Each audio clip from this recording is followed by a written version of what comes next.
Welcome, ladies and gentlemen, to the BFNL Netball Show for another week. Fantastic to have you joining us once again. A little bit different surrounds once again. We're just going to keep throwing the backgrounds around a bit differently and seeing if we can confuse you a little bit. So great to have you here once again as we approach the halfway mark of the BGT A-grade season here in the Ballarat Football Netball League. Joining me this week on the show, AFL Goldfields Netball Manager and, of course, former BFNL Premiership Coach Kim Bailey. Kim, welcome. Thank you, Shawnee. Can't believe we're nearly halfway through the season. I know, time flies when you're having fun, doesn't it? Yeah, great season so far, so looking forward to the second half. Yeah, it'll be an absolutely fantastic run into the finals. We'll have a look at all of that very, very shortly. Before we do, we just need to get some housekeeping out of the way. We do need to issue an apology. There were some things said last weekend. Unfortunately, in a couple of instances, the mouth went before the brain was engaged at times, and it happens at times. We're aware of that, but I suppose also on a personal note, as the host, the producer and the editor of the show, I need to be aware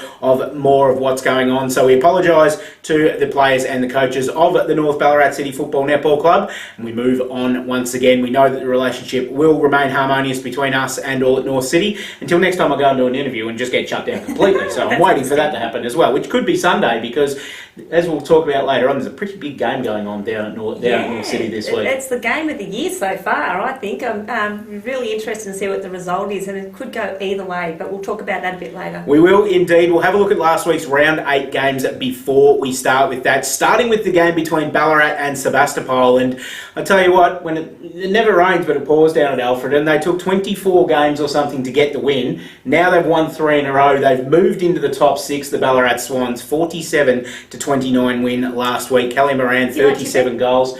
You said that they'll play finals. We haven't even reached the halfway mark of the season yet, so just cool the Jets a little bit. I know.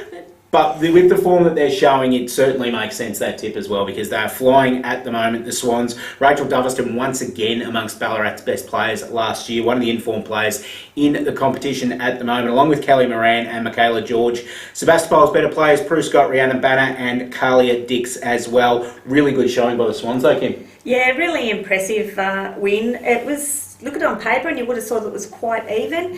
What really stood out is Georgia Can seems to be a lone hand up front at the moment, and when I'm sure she's been ably supported, but when you've got a goaler shooting 20 out of 29 goals, if a good defender can shut her down, then the game's virtually over.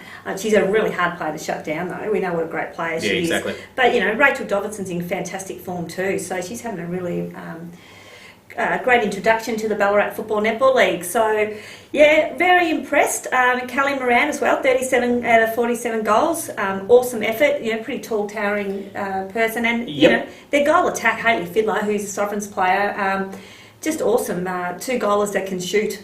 And shoot accurately. So yeah, which helps. They're looking really good. They are indeed. And back on Sebastopol and the point you made about Georgia not really having a help, it's something we raised with Rhiannon last week, the fact that their Achilles heel really is that GA position at the moment, where they don't have anybody that can really foil Georgia at the moment. They had Erin Atherton there last year that could take the heat off Georgia and could shoot accurately and could give a presence at GA, but they don't seem to have that this year, and that's where teams like Ballarat, like Lake Wendouree, that have got really strong defenders, are probably going to get Sebastopol this year. Yeah, and it just puts that pressure on Georgia's shot the whole time. In saying that, you can have a goal attack who's not a great volume shooter and still do a fantastic job. But when you're on that middle of the road and you're trying to sneak into finals, that's what you do need. You need that extra player who can shoot goals when Georgia's maybe taken out of the game. As I said, it doesn't happen that often. But, you know, you come up against Lakers and East Point and Redan, who and even Ballarat, as you just mentioned. Fantastic defenders this year. It really is one of the things I've really noticed is how good the defenders are this year. Yeah, it's been good.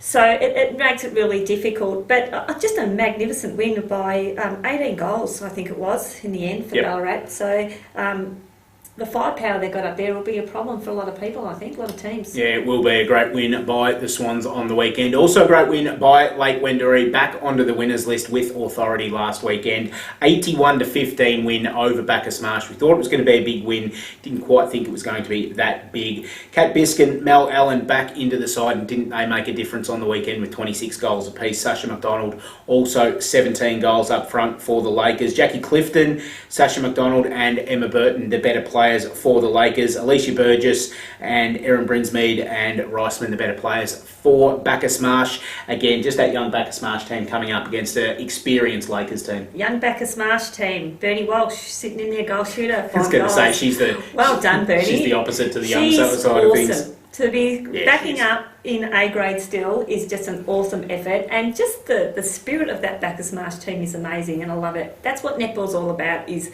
you might be getting flogged, but they're still having a crack, and they're a great team. And Bernie will love it because she gets to play with Jamie as well, her daughter. Yeah. So there'll be that, and that's probably why there's that really good feeling around Bacchus Marsh at the moment. Yeah, they're just a great group of girls, and 81-15, that's a pretty big loss, but, and they're still smiling. That's what I love about netball and teams like that. So, but Lake Wendouree, geez, they're an awesome effort. I think 26 goals for Kat Biskin is in one half. I think she only played there for a half and then swung into defence. Sasha McDonald played out at wing attack for a quarter as well, or maybe a half. So, some versatility there as well. And then, it's Emma Burton as well sitting back there, and it's just a team of stars, really, isn't it? So, yeah, they're on track at the moment as well. I think it just makes an even more tantalising game for Sunday. So, looking forward to that. And congratulations to Sasha McDonald as well, making the School Sports Victoria 15 and under squad for the state again this year, I believe.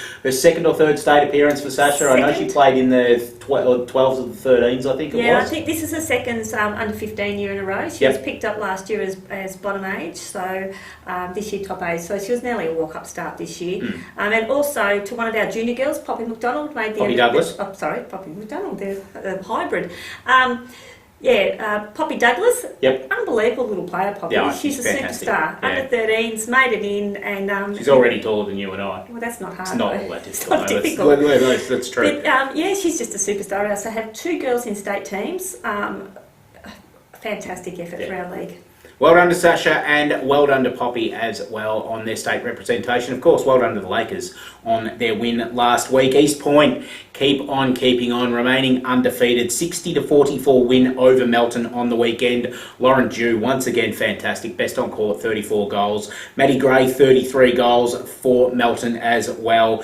Erin O'Brien, Jess Bartlett and Whitney Hicks, the better players for Melton. Lauren Dew, Lauren Atkinson and Bethany Smith for East Point. This East Point team, we're talking a lot about the Lakers, we're talking a lot about North City this year as well. But East Point, geez, they're consistent. They're just always at that top of the ladder. They're really experienced side. They've got Lauren Dew playing out of her brains at the moment. She's absolutely killing them. Emma Farrell, last I looked, was actually leading the Sally McLean Trophy as well. So they're just going along nicely, the Easties. Lauren Dew, for a young girl, playing like that and shooting that amount of goals is amazing. So she's got some talent, and we saw it in Interleague as well. She came on in that Interleague game and held her own. So, they're really well supported too by Loz Atkinson through the mid-court. Just a strong team all the way down the court. Yeah, Emma Farrell. Yeah, been around for a long time. She has. Still playing fantastic netball. I think she was shot a few goals last week too. Shot 17 goals. 17 last week. Yeah, so... Probably a little bit down. She's normally been up into the 20s the last few weeks, but I suppose she deferred a little bit more to Lauren because it's normally been a pretty even mix between her and Lauren, where it looks like obviously it's a 2-to-1 mix this week. Some weeks you find that just the player will play out their pants and you'll feed them. You'll just feed that ball to them. But for Melton, Maddie Gray, they're a young team again, a bit like what happened this summer. We lost a lot of the experienced players, so they're a young team, but Brooke Gleeson she's a really deceiving player, and they really only lost it in the first quarter. They went down by 7 goals in the first quarter, so they were sort of pushing it uphill a little bit. And then 13 to 18 goals in the last quarter, which is amazing. An 18-goal quarter is huge for Melton. So for East Point. So the firepower is just there. So, I expect Melton will keep improving. They're only young, as I said. So some exciting future for them, but East Point, looking awesome at the moment. Yeah, they are indeed. Great job by East Point once again. Darley back onto the winners list last week as well. Great win by the Devils. Coming up against Melton South and winning 37-28. Alex Kelly, 21 goals for Darley on the weekend. Brianna Rosado, Tani Lopes and Tale Bari, they're better players. Melton South, Danielle Robertson, 17 goals, and Katrina Malumbi once again amongst Melton South's better players. Darley got the jump to start with and just kept going from there, which was really good to see. Yeah, that was the difference the first quarter as well, and they just kept building there. Brianna's a great player. I coached her many years ago back in the old Hume Thunder days, and she's always a fiery thing then, and she still is, but she just brings a lot of drive down that mid-court for Darley, and has been a leader there for some time, so she had a great game. Mountain South, again, they're building a lot of young kids there. Yep. They've had a struggle this season, but they keep hanging in there too. So it was a pretty competitive game, really, for the right across the board there. It was only 6 goals at three-quarter time, Yep. and really it was a 10-goal-7 last quarter. Darley just be able to just get their noses in That's what front. you need, isn't it? 3 or 4 goals, and it just all of a sudden the margin jumps out to 12, 15 goals really quickly. And so with that, that's really one turnover. It turns into 3 goals, turns into that kind of margin. If you break their centre and, of course, get your own in, then there's 3 goals all of a sudden, and all of a sudden you're looking down the barrel. Lucky enough to break the next one, you're up to 4, obviously. So it doesn't take long, and, when you've got some inexperience, it's hard to pull that back sometimes. Yeah, which is what we're probably seeing a little bit with Melton South and Darley this year. Experience, though, very much a lot of it in the North Ballarat City versus Sunbury game last weekend. North City 58, defeating Sunbury 27. Talk about jumping away to a good start. North City did that on the weekend. Jordan Bibby, best on court once again, 43-goal performance. Abby Healy, 20 goals for Sunbury. Ellie Randall and Jamie Clark, the best players on the court. No Chloe Curran last week. She was playing in the VNL, did one grand final at the time, which, from all reports, she played quite well in, but just couldn't get her team over the line. And, of course, we know no Stacey McCartan for North City, but it looks like they were able to cover it on the weekend as well, with Emma Church and Holly Tithridge. Holly playing more of that wing attack role, I believe, on the weekend. Yeah, the feeder role. Yeah, so great win by North Ballarat. Again, they're just an awesome team at the moment. Jordan Bibby, 92%, 40, I think it was 43 from 47 shots. So that's just, she's in magnificent form. That's crap, Jordan. How come you missed 4? I just think that the time with Sovereigns coming into this season and the hard work that Coach Natasha Chocolate put in there has really benefited Jordan. You can see it in her game. And even from before she did her knee, I think there's a vast improvement in her game, and she's such a strong holding player. And she's got the support around her. I think Gina shot 15 from 25, so 60%, but she's that feed-in as well. Exactly. And they've really got some strength coming down the court with Olivia Jones as well, and Sarah Milton, who drives up the court really strongly through that mid-court. Sunbury, they would have been really disappointed in the game, regardless whether they had Chloe or not. Really, one player, whilst Chloe does score a lot of goals, it's not really a 20, 30 goal difference in a game, so to speak. Yeah, Prue Stanley's still away, so she doesn't come back for another couple of weeks. But if you look, to score 10 goals in the first half of netball, just not enough. You try and set a margin of maybe between 12 and 15 goals per quarter in a 60-minute game, and they got nowhere near that. So I'm sure Alma will be really disappointed with that. Shooting stats, Abby Healy was at 52% for a shooter, needs to be higher. And Lanique Lenahan, Mustafa, who came in, who plays VNL for Monash, come in and shot at 47%. So for A-grade goalers, you want your goalers to shoot in the 80% at least. So they'd be really disappointed in that in that loss. So got some work to do down there. They do indeed. We'll have a look at the ladder, and it's quite interesting the way it sits at the moment. We can see at the top North Ballarat City and East Point there, undefeated. Lake Wendouree game back from that. Then there's a 2-game gap. Redan in 4th spot, having the bye last weekend and getting that automatic 4 points. And then 3 teams on 16 points. Sunbury, Ballarat inside the top 6, and Melton outside the top 6. A fairly big percentage gap between those teams as well. Sunbury in 8th and Darley in 9th, both on 12 points, both well and truly in the mix. Melton South in 10th and Bacchus Marsh in 11th. It looks like the top 3 spots are just about decided. Now it's just the order that needs to be shuffled about. Redan looking okay. If they can keep their form up, they've got a really big game this week, which we'll discuss, could nearly lock themselves in the next couple of weeks. And then it's going to be a fight for that 5th and 6th spot. Sunbury probably have dropped a couple of games where they would have been expected to do a lot better. They haven't really done themselves too many favours in the first half of the season. And whilst we know how good a side they are when they're up and about, they've done themselves no favours early. You'll think they'll be around about the mix, but there's still a bit of work to do. Yeah, I think they'll make it in. Again, extremely young team considering compared to what they had last year. Beck Anstey's just coming back into the mix. She's just had a baby, so trying to throw herself back in there, as Beck does, but she's going to take a little while to respond. And a lot of these girls, I said, young, but haven't had much outdoor netball experience, which is huge. We need to know how to play outside. I'm sure the girls and Alma will work really hard down there. Interesting to see how good North Ballarat City's defensive unit is, where they've only conceded 193 goals for the season. So the next closest to them, I think, is Redan with 211. So, and again, you can see that reflected up the top of the ladder too, with their percentage 427 goals. The next one close to them is 423, and then their gaps back into the 300s. So, you know, they are the form team if you look at percentages and things like that, and number of goals scored. So. Yep. Some pretty big margins there. It's pretty big games coming up in the next couple of weeks as well, including this week, which we'll touch on very shortly. But before we do, Stockland Wendouree Player of the Week time for this week. And we had a look at the games played on the weekend, with Darley getting their second win for the season. We couldn't go past the form of Brianna Rosado this week for Darley. Kim spoke about her before, but really, really consistent all throughout the season for Darley. She was able to get them over the line this weekend. And I suppose for a performance this weekend and throughout the season so far, she has been awarded the Round 8 Stockland Wendouree Player of the Week award, a $25 Stockland Wendouree voucher coming your way, Brianna, for next time you're down in Ballarat playing netball. You can spot in there and do a spot of shopping as well whilst playing netball. Great venue. Just went there the other day. Up there for a kids basketball tournament. Had nothing to do, so I did a bit of shopping at Stocklands, and it's a great venue. Enjoyed it? Oh, of course, spent lots of money. Good. Husband's money. That's the main thing. Yeah, very good.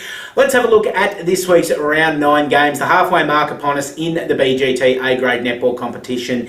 Pretty interesting game coming up with that result that we just spoke about at Darley Park this week. Darley taking on Sebastopol. Both teams just sitting kind of one back at the moment in 8th and 9th spot. Both teams really need a win here to stay in touch with that. Really, those teams that are 4 to 6, the losers in a lot of trouble because they'll fall at least 2 games behind the mix, you could think. Whereas the winner really sets themselves up okay for a good tilt at the finals in the second half of the season. Yeah, I just think Sebastia's experience might be the difference in this one.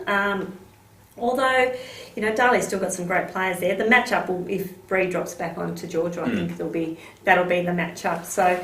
And we have Rhiannon Banner leading the way too in having a great season. As she keeps telling us. Yeah, she keeps telling us. Yep. But she's having a great season. But I just think Sebas might be just a little bit too strong down there at Darley. Now, you just think that across the court, when you look at the way that both teams line up, Sebastopol, you're right, probably that little bit steadier and probably that little bit more experienced. And obviously if Georgia can work out how to get away from the opponents in this case, she'll have a big result, big impact on the result of this game, as I just went a little bit... Foot out of your mouth. Yeah, it's a foot out of my mouth, everything, and the brain just went into blank then as well. It doesn't happen all that often, but yeah. In all, Sebastopol to win. Yes. There you go. I'll summarise it. Rather than looking for words that I can't find, I'll just go with that one.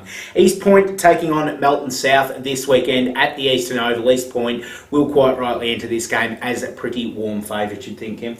Oh, yeah. It's they should be a major upset if they did drop this one. As I said before, you know, Loz Atkinson, Lauren Dew, Emma Farrell, they've got some fantastic players down there. In saying that, Mountain South, Danielle Robertson's been playing really good netball at the moment too. Yep.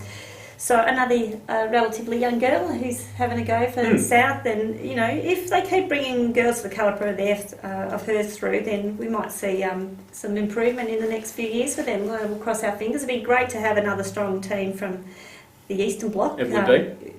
To even up the competition a little bit. But, you know, East Port are in such fantastic form, very well coached. Yes, agreed. Emma and Kate Martin doing a fantastic job with the coaching. Yeah, you just have a look at some of the moves and I think, they know what they're talking about, these girls, they're onto it. So, I'm tipping quite a comprehensive win by East Point. Yeah, consensus pick for East Point in this one as well. Melton taking on Redan at McPherson Park. This will actually be a really, really good game between two sides that look different to last year. We probably don't know a real lot about these two teams at this stage because I've got a feeling that when one of these two gets dangerous, they could really be a danger. Yeah, I think from Melton's point of view, again, very young. And when you're playing against a lot of experienced girls, it does make a difference. You know, they might be able to outrun some of us old bags these days, but, you know, the experience is the thing that counts. Maddie Gray will be a superstar, but she's still a baby. She's shot some awesome shots. awesome figures this year. Carly Rickman is another girl who will give Ruby Parry a run for her money, but I think she might get I think Ruby might get the points there.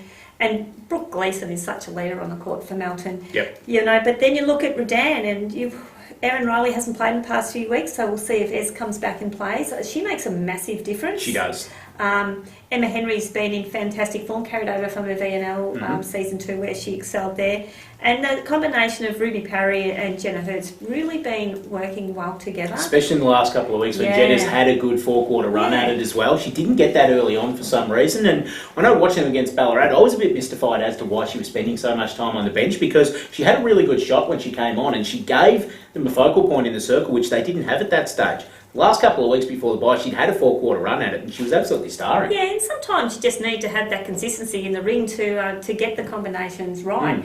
And I think Redan started off, and I think the girls are still managing the teams themselves without that designated coach to do those moves. So sometimes it's really difficult when you're a playing coach or to make those types of moves and see what's best. But I think they're starting to find the right mix now of combinations, and they're really impressive. And if they get a few more girls back, as I said, if Erin comes back and plays consistently, they're going to be a real chance as well. It'll also be interesting to see if we see more of Samantha Holt, who played a game for them early in the season. Emma Henry's best friend growing up at school, has committed to playing a few games throughout the season. Of course, it was Burundara Express defender. Now that the VNL season's over, we may see a little bit more of Sam, especially in this game in Melton, which is obviously halfway down. That's the tip I'm hearing, is that once the VNL season's over, she'll be on board. Yep. So, you pop maybe her and Erin Riley into the defensive line, and then you can put Emma Henry, who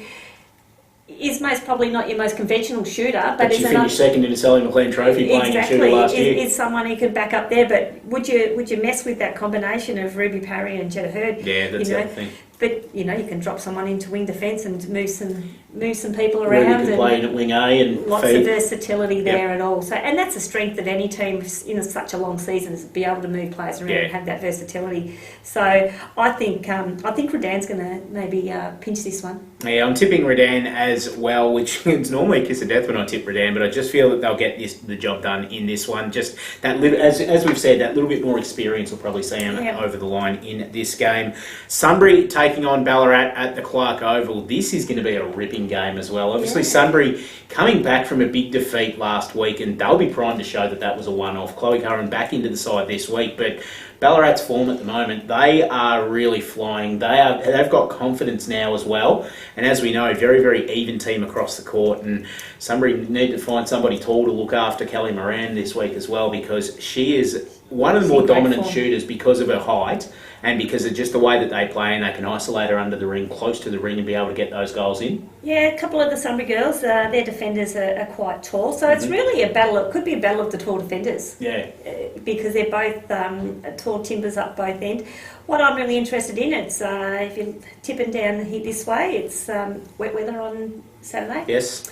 Sunbury, the games I've seen them play, haven't handled the wet very well at all. Ballarat can handle the wet, I think. They can. Some great lineups there. I think one of the ones I'm really looking forward to seeing Michaela George take on Kate Fletcher in the midcourt. Yeah, that'll be good. Two little rats that just run all day. Run, super fit, super... I shouldn't call them rats, that's not nice. In the nicest possible way. I love you, Jack Russells they are. They're two little Jack Russells, and they just the angles that Kate Fletcher gets on her moves is exceptional, and that seal on the top of the ring, and she's been elevated to Ariel's championship team this year, and I think the training has really seen her get that the benefit of that. Yep. Whether Beck Anstey steps on the court this week, maybe she needs just to go back to play a reserve for a couple of weeks. Just get used to the flow of the game again. Yeah, especially if it's wet. But she's just an intimidating factor on that court as well. And she's a competitor as well. She's always going to bring the best that she can. So who knows? And Chloe will be back. Chloe Curran will be back. That tall target. But I did see Chloe struggle in the wet. Hayley Fiddler. I hope Hayley. She's playing goal attack.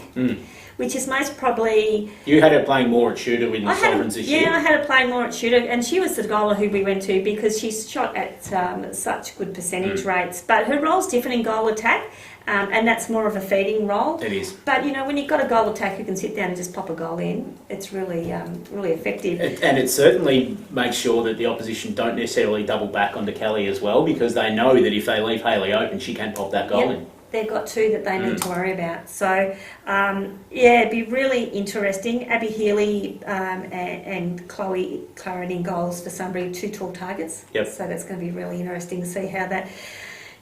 my heart's saying Sunbury, but my head's saying Ballarat. As much, I most probably can't walk into Clark Oval now saying that.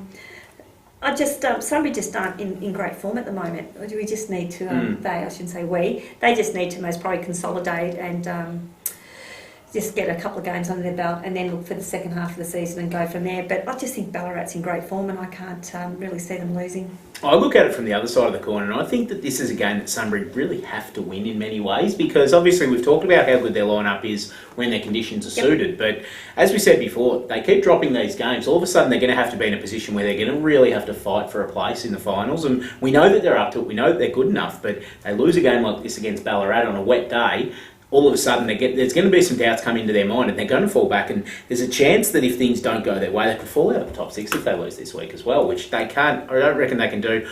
I reckon they'll win. I reckon it'll be a really, really close game, and I know that I'm opening myself up to a myriad of abusive messages from Ballarat players if they do win this game, because it's happened before. It happened a couple of weeks ago. I'll cop it from Sunbury players. Exactly right. So one of us is going to cop it in this game. We know that. But look, I just think Sunbury are going to have probably that little bit of an experience edge, and I reckon they'll just get over the line. It's a tough call to make, because I know that I could be wrong.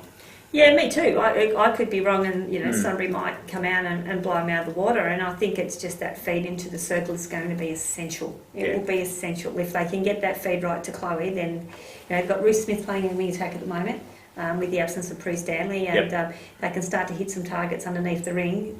She's going to be hard to stop. But as I said, same story up the other end. Yeah, exactly. So, really interesting. I might even pop my head in and have a quick look at that game. While we're looking at games that we're going to struggle to tip winners in, let's have a look at Sunday's game this week. As you said off the top, probably the biggest match of the season so far. North Ballarat City taking on Lake Wendouree at Eureka Stadium. I beseech you, if you're doing nothing this Sunday, head along to Eureka Stadium. It's going to be a great game of netball. It's going to be a pretty good game of footy as well if you do want to get distracted from the netball. But looking at the netball scene, North City have not put a foot wrong yet this season. Lake Wendouree, just that little bit of an ankle twist against East Point a couple of weeks ago where they put their foot wrong. But few players out in that game, and all 3 of them that came back in last week, Kat Biscuit, Mel Allen and Jackie Clifton, all missed that game. They were probably their 3 best players last week. Yeah, interesting game. There's matchups galore here that you'd be interested to see. Who will line up on Jordan Bibby?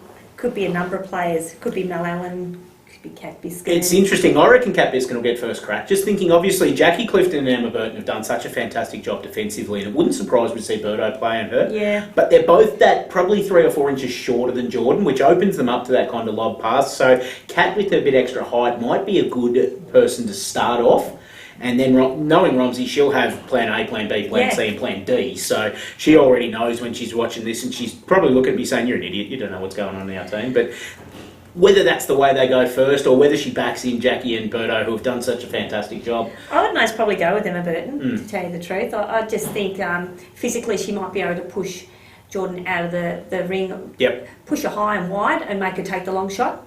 Because any tall goaler, we know their bread and butter is right under the ring because they just pop the ball into her. So get her moving, get her out wide, get her high and wide and make her shoot, and then hopefully box out and get the rebound. Because they can't be too top heavy in defence, because they'll have Gina McCartan in a goal attack, who, as we know, is one of the fastest players in the league and will just move up and down all day. A shorter player can cause havoc for a taller defender too, because they just can't find her. And a lot of girls will say that, and I know when I coached Sunbury, it was a couple of girls go, please don't put us on Gina because we can't find her, because she's so fast and she cuts that base really well, and then she can front cut back as quick as look at you as well. So really, really interesting to see what lineups. I'm really looking forward to the battle between Molly Boyle and Stacey McCartan. I think that'll be a ripper. Stacey won't be there though. She's still overseas. She's still overseas. I'm going to cut the legs off on that one for you. I think she's still overseas. So. I'll crack another one, and maybe Sasha McDonald and Sarah Milton. That one I'll give you. Yeah, I think that'll be really, really good. Yeah, it will. Sash is in great form, and Sarah is so persistent and never gives up. Be really interesting, as well as the one in the mid-court between Cara Hart and Olivia Jones as well. Yep. So there's matchups everywhere. Really exciting game, and it's just really hard to pick. But I'm going for North Ballarat. Well, I'm going to go Lake Wendouree, just so there's a little bit of division between us, because I can't pick. I honestly cannot pick a winner in this game. Short of one of those. That's what I was thinking. Yeah. But I'm thinking I've got to make a decision, and it's just, I think that Jordan Bibby's in fantastic form. I think she's the key to the game. Yeah, There's absolutely no so. doubt about it. If she gets going early and she gets her confidence, gets her shots in the first quarter, it's going to be a long day for the Lakers defenders. Yeah, I just can't see anyone stopping her at the moment. I'm trying to sit down and go through all defenders, and I wrote them out down. I've got too much time on my hands, and see who could match up on her. And just her height, I think she's most probably one of the tallest players in the league as well. Yeah. So she's just, I'm not having a love fest here with Jordan, but I'm just saying that she's just... You sovereigns stick together. Yeah, she's just a great player, and yeah, I'm really excited, and although I can't make it up, I'll be, hopefully, it'll be on Twitter, and I can follow the scores. Shaun, Is that AKA Shaun get to the netball on Sunday? Yep. I'll be there, don't worry about that. I'll have it all covered. We'll have a look at the scores on Twitter, and we'll have some footage from the game on the show next week. Yeah, that'd be good. I'll be really looking forward to it. Thank you for joining us once again on the BFNL Netball Show. Longer version this week, but with the boss here as well, and the insight that she can give us, it's absolutely fantastic to have Kim along, and you're more than welcome any week with the insight you have into the game. It's gold for the listener out there. Thanks, Shawnee. Thank you for coming along as well and joining us on the BFNL Netball Show. Thanks to Andy for being in the background producing the show this week and not pulling funny faces at us and trying to distract us while we're going on. We'll be back again next week with more from the BFNL Netball Show, the #1 netball show in the land. We're coming back to you again next week right here on the BFNL website.